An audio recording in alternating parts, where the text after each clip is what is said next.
It's the unofficial vehicle of Hollywood car chase bad guys. It is the sinister, anonymous black Mercedes sedan. But this Mercedes E-Class is packing a clean diesel, so I guess it's the official vehicle of eco-conscious, green-thinking Hollywood car chase bad guys. I'm Antoine Goodwin. Let's hop behind the wheel of this 2014 E250 BlueTec and check the tech.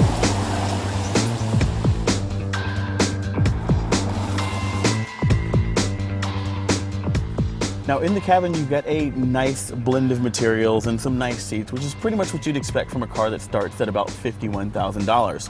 But Mercedes is going to nickel and dime you on some of the options. For example, this push button starter, $650 option. That's something that comes standard on a Hyundai Veloster.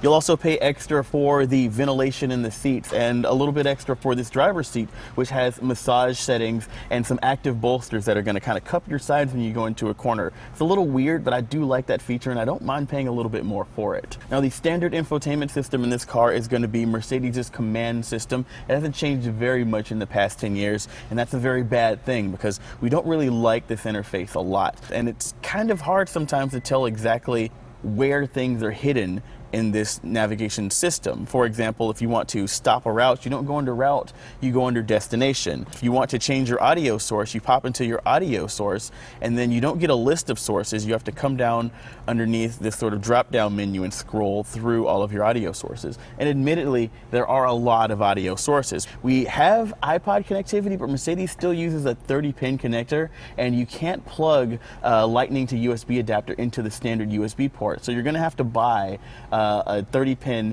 to Lightning adapter, and that's going to actually give you some pretty bad sound quality, and we don't really like the fact that Mercedes is doing that. But you also get pretty good voice command in this vehicle. You can actually press a button and say the entire address in one go. The problem is that when you're on the road and you've got road noise, I found the system needs a lot of correcting. You can also get Mercedes' Mercedes apps and their Embrace telematics system in this vehicle. That's going to add things like Facebook integration or Yelp integration. So we found that it's really sluggish and really annoying, and you definitely don't want to spend your money on it. Now the tech that you won't want to skip is the safety tech. We've actually got one package, a driver assistance package, that's going to add a lot of this in one fell swoop.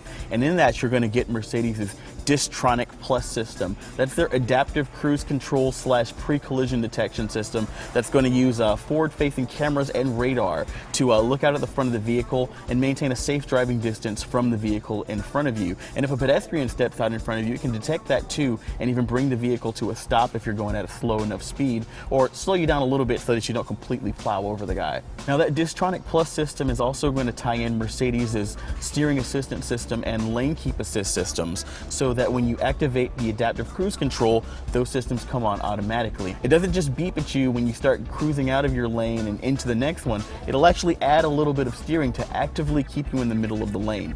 We've also got another option package that's going to add Mercedes' Park Assist system. That's their automatic parallel parking system that you can activate to allow this vehicle to steer itself into a parking spot. And that's also going to add a really cool around view camera system, similar to the one that we've seen on Infiniti and Nissan vehicles, but it adds a couple of different camera views, a detailed front view, a detailed rear view, and you kind of scroll through those with the command wheel, and it's really good for just kind of nudging and squeezing your car into a really tight spot. Those cameras are very cool. You're going to take control of the 7-speed automatic transmission, not with a console mounted shift lever, but with this steering column mounted lever. It's a little bit of a 3 on the tree here, but instead of 1, 2, 3rd gear, you've got the park, reverse, neutral, and drive. Now the E-Class is a big sedan with a lot of room in the engine bay for a big engine, but don't let this giant plastic cover fool you. Underneath it is a pretty small 2.1 liter twin turbo diesel engine. That's a 4-cylinder engine. Now output's going to be 195 horsepower, which is pretty impressive if you're comparing it to a Honda Accord, but that torque is going to be 369 pound-feet of torque coming out of this thing, and that's impressive no matter how you slice it.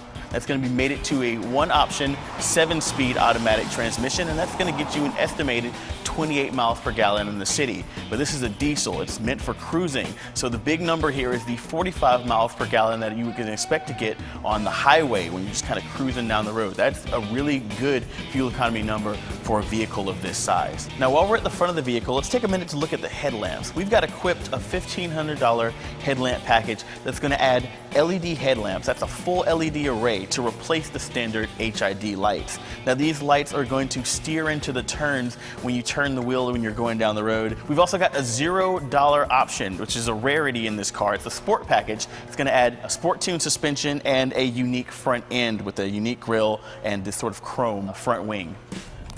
Now I'm on the road in the E250 BlueTec, and man, it is nice to be a bad guy. This is a comfortable car.